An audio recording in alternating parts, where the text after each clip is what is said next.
आंदोलन 16 तारीख को होने वाला है पटियाला हाउस को। उसका कांच जो था वो ट्रांसपेरेंट था, बाहर से देख सकते थे कि अंदर क्या हो रहा है।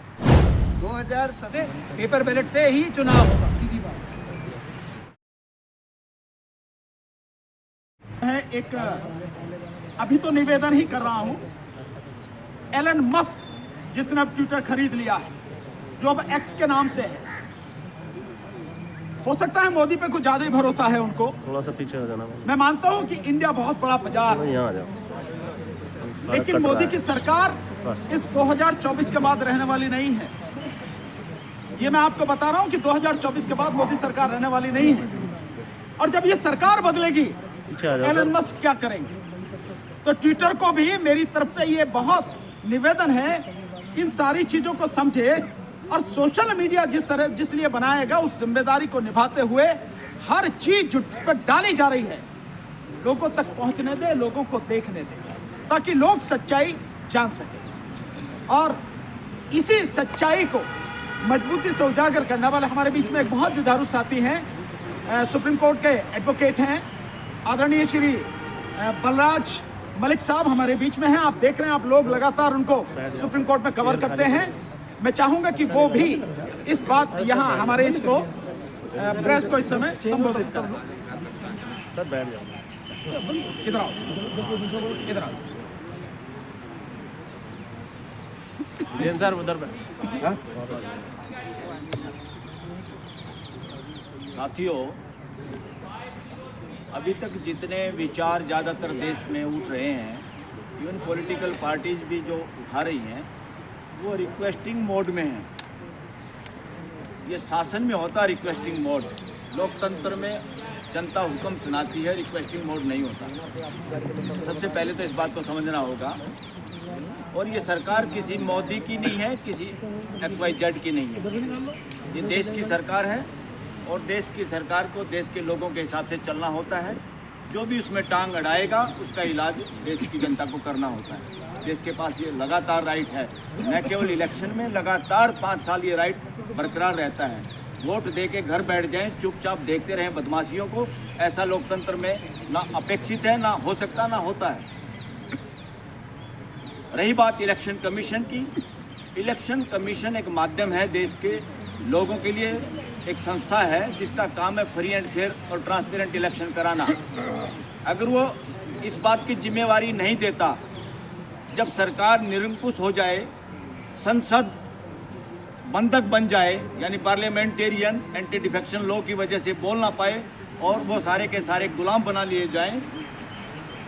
और तीसरा, सुप्रीम कोर्ट और हाई कोर्ट जब स्लो हो जाए, डेट पे डेट हो जाए, डेट पे डेट देने का काम करें, या सरकार के कहने पे तारीख लटकाते रहें और सिर पे इलेक्शन आ जाए और किसी संसद के भागे हुए MLAs को सरकार बना के दोबारा उसका इलाज करने की बजाय, उसका फैसला करने की बजाय एक तरह से कॉपरेशन मिले सरकार को, ये सिस्टम देश की जनता को मंजूर नहीं है। इसलिए ऐसे हालात में किया क्या जाए? कानून क्या कहता है, संविधान क्या कहता है? संविधान ये कहता है, जब हमारी तीनों स्तंभ, हमारी व्यवस्था के तीनों स्तंभ कमजोर हो जाएं या एक दूसरे को दबाएं या तीनों षड्यंत्र करके शामिल हो जाएं किसी एक ऐसे काम में जो जनता की आवाज़ के खिलाफ हो, तो लोग, यानी लोग जनरल बॉडी, देश की असली सरकार और असली पार्लियामेंट और असली जुडिशरी, इन 3 संस्थाओं के अलावा असली जो है वो देश की जनता है, 140 करोड़ भारत के लोग हैं।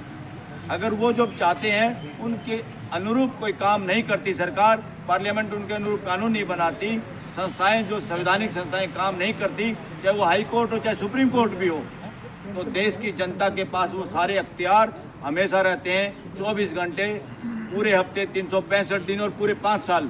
फिर लोग क्या करें? लोग न केवल विरोध करने के लिए सड़कों पे धक्के खाने के लिए हैं, देश के लोग अपने उन स्तंभों का घेराव कर सकती है। घेराव का मतलब क्या है? घेराव का मतलब ये नहीं है कि उनको भूखा मारना है, डराना है, इसलिए घेराव कर सकती है। अपनी बात समझाओ और हमारी समझो, हमारी बात को अहमियत दो, क्योंकि वी आर सुप्रीम, हम सुप्रीम हैं। जिसको लोग धरना प्रदर्शन देना लोगों का राइट है, उसी से तो जागरूक होते सब। एक दूसरे को कैसे बताएंगे? एक आदमी को 10 आदमी को बात पता है, पूरे 140 करोड़ को कैसे बताएगा? इसलिए वो जो साधन है सोशल मीडिया के भी, फेसबुक है चाहे एक्स है जिसको ट्वीट बोलते हैं, अगर ये लोग भी किसी सरकार को, जिसको भारत सरकार का नाम, उसके सामने झुकने का काम ना करें, तो देश की असली सरकार, देश के 140 करोड़ लोग हैं और वो सोशल मीडिया के पक्ष में खड़े हैं, वो ट्विटर के साथ खड़े हैं, वो फेसबुक के साथ खड़े हैं, वो सोशल मीडिया के साथ खड़े हैं। ये कोई ना, इस भारत सरकार की किसी भी ऐसे काम पे झुकने का कोई सवाल नहीं है।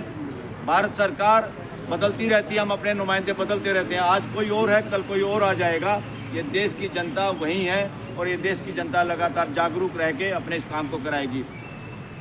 अब देखिए, इवन इलेक्शन कमिश्नर जिनकी जिम्मेवारी है फ्री एंड फेयर इलेक्शन कराना, ये जिम्मेवारी है, ये रिक्वेस्टिंग नहीं, उनकी जिम्मेवारी है। अगर वो इस काम में फेल होते हैं तो हम उस इलेक्शन कमीशन का घेराव भी करेंगे और जरूरत पड़ी इस देश को संसद का घेराव भी होगा, सरकार का घेराव भी होगा, प्राइम मिनिस्टर के हाउस का घेराव भी होगा।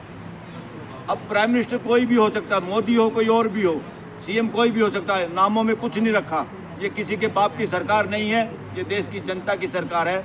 मगर जब मुद्दों पे जो आदमी नहीं बोलता, जिसकी जिम्मेवारी हमने बोलने की दी है, वो आदमी अगर जिम्मेवारी के साथ बोलता नहीं, कितने सारे उदाहरण हैं, खिलाड़ियों का उदाहरण हो, मणिपुर का उदाहरण है, कोई और उदाहरण, कितने सारे। ये सबसे इम्पोर्टेंट देश का मसला है इलेक्शन। ईवीएम को हटाओ और बैलेट पेपर से इलेक्शन कराओ और देश को बचाओ, ये है मुद्दा। और मुद्दा क्या बनाया जा रहा है? मुद्दा मंदिर बजा, मुद्दा ढोंग बनाया जा रहा है, ढोंग को देश का मुद्दा बनाया जा रहा है। देश की हकीकत, देश के फ्यूचर को इग्नोर किया जा रहा है, जो कि फ्री एंड फेयर इलेक्शन है और जो कि सिर्फ और सिर्फ बैलेट पेपर से हो सकता है। क्या बदमाशी है ये? ब्लैक शीशा, अरे उसकी आँख खराब हो रही थी ईवीएम मशीन की, तुमने काला शीशा लगवा दिया। कोई किरणों से उसकी आँख खराब हो रही थी ईवीएम मशीन की। क्या बदमाशी है ये सरेआम चोर की दाढ़ी में तिनका नहीं, चोर का चेहरा काला पूरे देश को दिखाई दे रहा है कि चोर लोग हैं। सत्ता में जो बैठे हैं वो चोरी पे आमदा हैं और उसके जितनी संवैधानिक संस्थाएं हैं वो गुलाम बन चुकी हैं, वो उन चोरों का साथ देने के तैयार खड़ी हैं। इसलिए वो बातों का जवाब नहीं देती।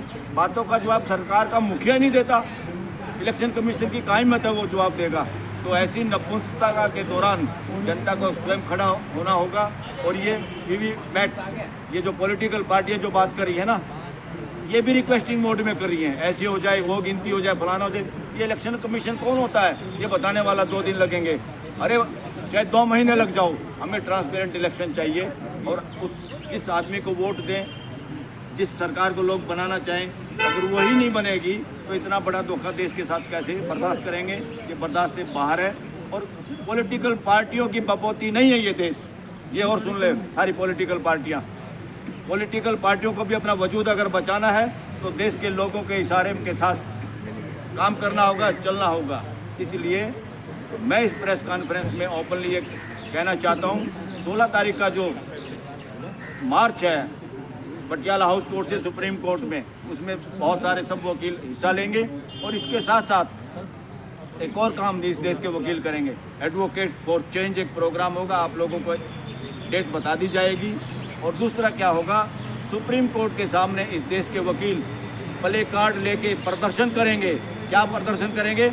कि आपकी ड्यूटी देश के लोगों के फंडामेंटल राइट को बचाने की है, सरकारों के इशारे पे काम करने की नहीं है, संविधान के साथ काम करने की है। अगर वो काम आपसे नहीं होता, जिन जजों से ये काम नहीं होता, वो अपने इस्तीफा देकर अपने घर चले जाएं, तनख्वाह मिलती रहेगी। ये देश और बर्दाश्त नहीं कर सकता इससे ज़्यादा कि लोगों को ये लगे कि इस देश की कोर्टें भी सरकारी हो गई हैं।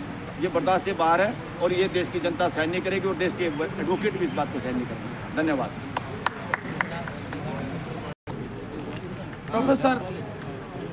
प्रोफेसर रतनलाल जी वो आपके बीच में बात रखेंगे और मैं आपके माध्यम से थोड़ा सा सिर्फ इतना कहना चाहता हूँ कि 16 जनवरी को gate number 4 Patiala house court से 3 बजे जो एडवोकेट्स का मार्च होने वाला है सुप्रीम कोर्ट तक, ये जितने भी एडवोकेट साथी इस देश में कहीं भी सुन रहे हों, उन सबसे निवेदन है, आइए और इस मार्च में भाग लीजिए।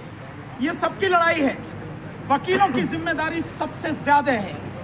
न केवल दिल्ली के वकील बल्कि दिल्ली एनसीआर में जितने भी हैं चाहे नोएडा हो, गाजियाबाद हो, मेरठ हो, बुलंदशहर हो, हापुड़ हो, इधर सोनीपत हो, इधर गुड़गामा हो, इधर फरीदाबाद हो, ये आसपास के जितने जिले इनसे तो आए, पूरे देश से भी जो लोग आ सकते हैं वो आए इस आंदोलन में भाग लेने के लिए। और अब आदरणीय प्रोफेसर रतनलाल जी प्रेस को संबोधित करेंगे।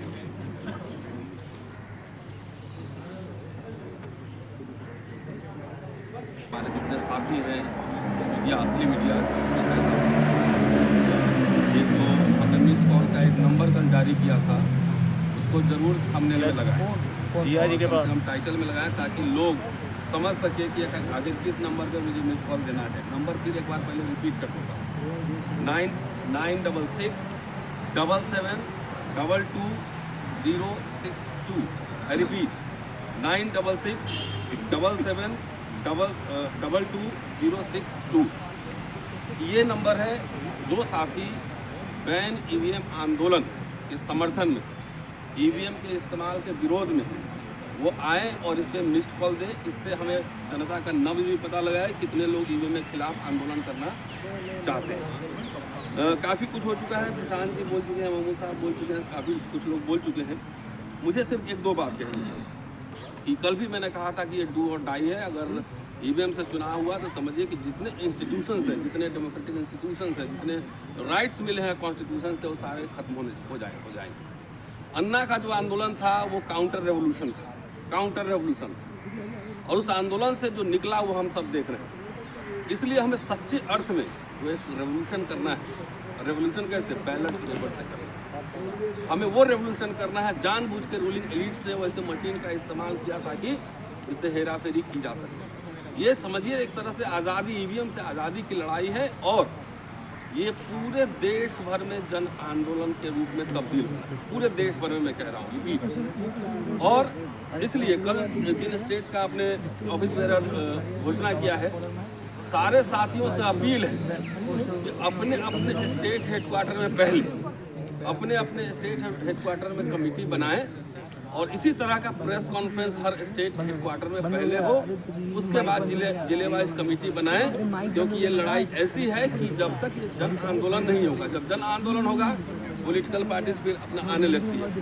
तो इसलिए सबसे पहले जो सिविल सोसाइटी हमारा है, जो हम लोग सब यहाँ इकट्ठे हैं, इतने रिटायर्ड जजेस थे, प्रशांत जी थे, सब थे, कि इसलिए आप सबकी बड़ी भूमिका है कि बहुत तरीके से वीडियो लगाएं, और ख़ास तौर से हमारे जो बोलने का भी देख रहे हैं, ट्विटर से पोस्ट डिलीट हो जा रहा है, पता नहीं लग रहा है कैसे डिलीट हो रहा है। आखिर ये चुनाव आयोग और सरकार दोनों मिली, जब लोग चाहते हैं, कह रहे हैं कि भाई वीवीपैट दे दो, अपना देख के लगा ही गलती होगा तो हम अपना फाड़ लेंगे, इनवैलिड कर लेंगे, वो भी नहीं दे रही है, अपना मशीन दिखा रही है। इसका मतलब तिनका नहीं, पूरी दाल काली, पूरी की पूरी दाल काली है। पूरा जो है ये मिला हुआ है। 16 तारीख को एडवोकेट्स मार्च 4 नंबर गेट पटियाला हाउस से, और इससे हम लोग चाहते हैं कि जुडिशरी भी थोड़ी सशक्त हो, अपनी भूमिका निभाए। इतने इलेक्शन पिटीशन पड़े हुए हैं, 5 साल हो गए, लेकिन उसमें सुनवाई नहीं है। 19 लाख ईवीएम का भी पता लगाया गायब है, उसमें भी कोई सुनवाई नहीं है। कोर्ट भी इसको सुओ मोटो संज्ञान ले कि जब इतने लोग लगातार बोल रहे हैं, 3 यहाँ पे जजेस बैठे हुए थे, हाई कोर्ट के रिटायर्ड जजेस, कोर्ट भी संज्ञान ले, और उनके पास जो मैटर एक पत्रकार के लिए अगर 12 बजे रात में खुल सकता है कोर्ट, तो जो पूरी democracy is at risk, hijack हो गया है डेमोक्रेसी एक तरीके से। हम लोग यहाँ कोई चुनाव लड़ने, कोई पार्टी का रिप्रेजेंटेशन नहीं कर रहे, कोई यहाँ पार्टी का रिप्रेजेंटेशन नहीं कर रहे। बैलेट पेपर से चुनाव करवा लो, जिसकी भी सरकार बने हमें स्वीकार है, चाहे वो एनडीए जीते, इंडिया जीते, चाहे जो भी जीते वो स्वीकार है। लेकिन मुझे, अगर मैं वोटर हूँ, तो मुझे दिखना चाहिए कि हमारा वोट कहाँ गया। जिस देश में 80 करोड़ से ज़्यादा लोग कह रहे हैं कि खुद ही सरकार कह रही कि 5 किलो अनाज दे रहे हैं, जहाँ पे इलिटरेसी का रेट इतना हो, जहाँ के मोबाइल लिमिटेड हो, जहाँ पे लोग टेक फ्रेंडली नहीं है लोग, यहाँ जितने लोग बैठे हुए हम लोग खाली काम चलाओ जानते हैं, मोबाइल हैंडल करना, कंप्यूटर हैंडल करना, लेकिन टेक्निकल हम लोग को भी कोई कहेगा कि ये जरा आप कैसे टेम्पर होता है आप बता दीजिए, हम नहीं बता सकते। ये सवाल ट्रस्ट का है, ये हमारा ट्रस्ट ईवीएम मशीन पर नहीं है। अगर चुनाव आयोग के जो कमिश्नर हैं वो हिस्ट्री पढ़े होंगे, उनको बोले केमिस्ट्री पढ़ा दीजिए तो पढ़ा देंगे, नहीं पढ़ा सकते। इसीलिए जो जिसका एक्सपर्ट है वही बेहतर कर सकता है। जंतर मंतर पे डेमो हुआ था उस दिन, सुप्रीम कोर्ट में 16 तारीख को फिर डेमोस्ट्रेशन होगा ईवीएम का, वो होगा, दिखाया जाए कैसे टेम्पर हो सकता है। मानव निर्मित कोई भी इंस्ट्रूमेंट हो उसको मैनिपुलेट किया जा सकता है, ये निश्चित है। और यहाँ तो भारत में तो लोगों का क्या मशीन क्या करते हैं, लोगों का दिमाग ही खराब है। जब दिमाग में ही बेईमानी बैठा हो, जब कॉलेज के प्रिंसिपल के दिमाग में बेईमानी बैठा हो, वाइस चांसलर के दिमाग में बेईमानी बैठा हो, मिनिस्टर के दिमाग में बेईमानी बैठा हो, तो मशीन क्या करना है? वो तो आदमी का दिमाग है बेईमान है। 2 कानून जो है इस देश में लागू है, आपको दिख नहीं रहा है।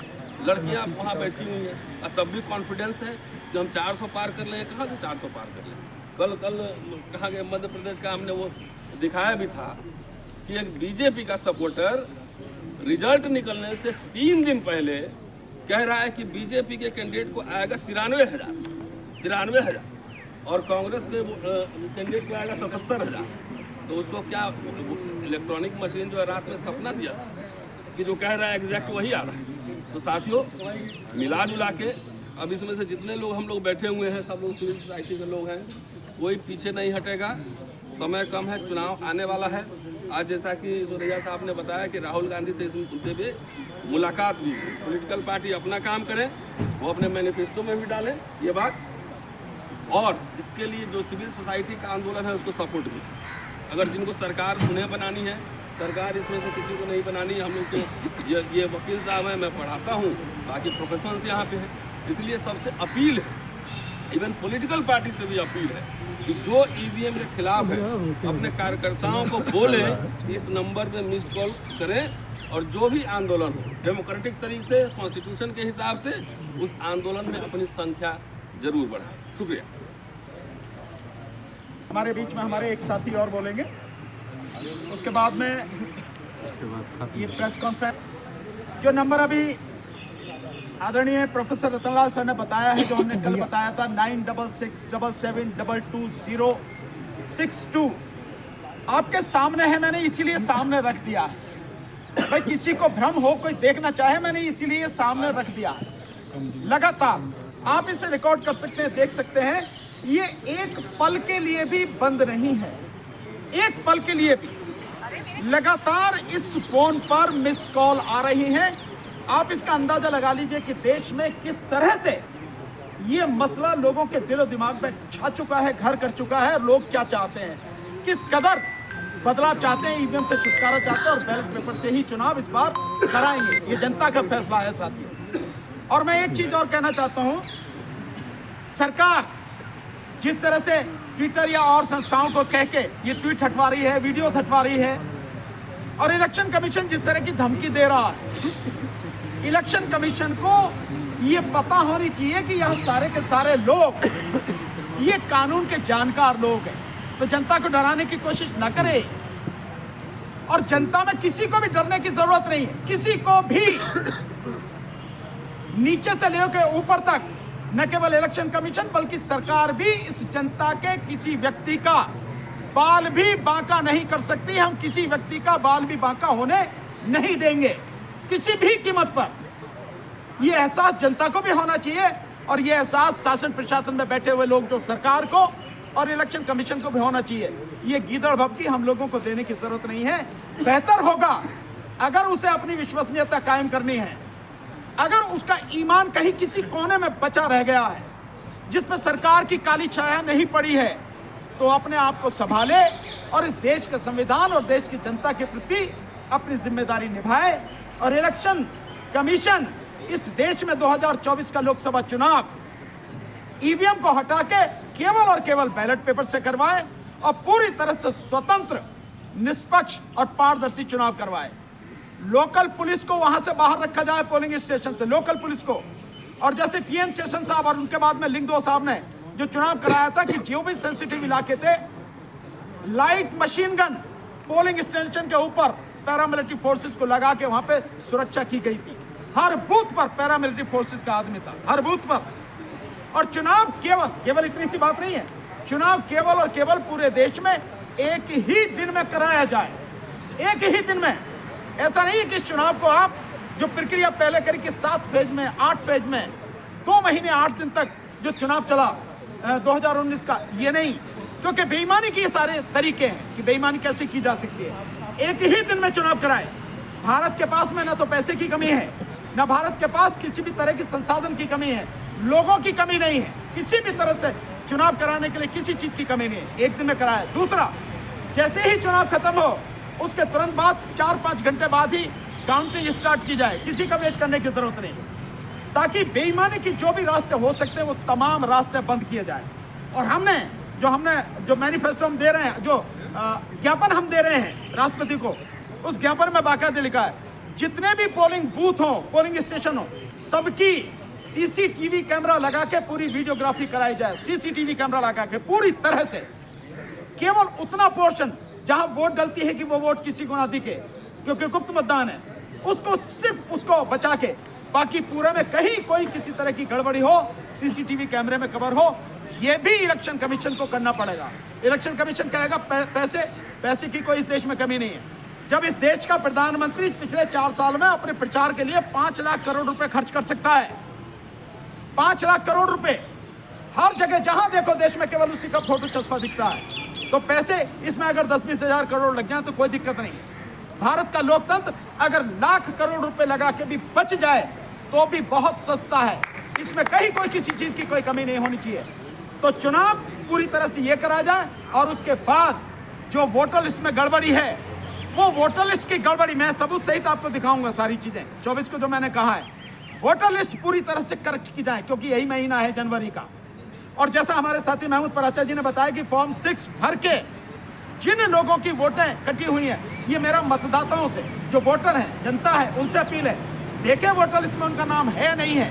क्योंकि पीछे जो रिपोर्ट आई 2019 के चुनाव में 5 करोड़ मुस्लिम की और 6 करोड़ दलितों की वोट सफा कर दी गई थी, काट दी गई, 11 करोड़ वोट काटी गई थी। और ये बाकायदा रिकॉर्ड है और ये सारी की सारी चीजें उस पे मीडिया पे, एनडीटीवी पे रवीश जी ने दिखाई और बाकायदा द वायर पे भी ये सारी चीजें दिखाई गई। इन चीजों का निश्चित रूप से ध्यान रखें। हालांकि ये जिम्मेदारी इलेक्शन कमीशन की कि किसी भी की वोट ना कट जाए। 18 साल का और उससे ऊपर की उम्र का जो व्यक्ति है इस देश में, उसकी वोट इलेक्टोरल रोल में होनी चाहिए, यानी वोटर लिस्ट में होनी चाहिए। ये जिम्मेदारी इलेक्शन कमीशन की है और इस जिम्मेदारी को निभाने के लिए नीचे जो काम करते हैं वो कलेक्टर, एडीएम और एसडीएम करते हैं। और एसडीएम, एडीएम और कलेक्टर वो भी सावधान रहें। ये जनता है, बहुत दिन तक इनकी सारी तानाशाही सब कुछ बर्दाश्त की, इस बार बर्दाश्त नहीं करेगी। किसी को भी जो जनता की पीठ में इस बार छुरा भोंकेगा, जो जनता के साथ गद्दारी करेगा, जनता उसको अच्छी तरह से देख रही है। ये सारी चीजें होनी है, ये सारी चीजें की जानी है। इन सब के लिए मैं फिर से एक बार जनता से कह के डरने की जरूरत नहीं है। लड़ाई जिस तरह से आप शुरू कर दी आपने लड़नी, इसको अंजाम तक पहुंचाना है। और अब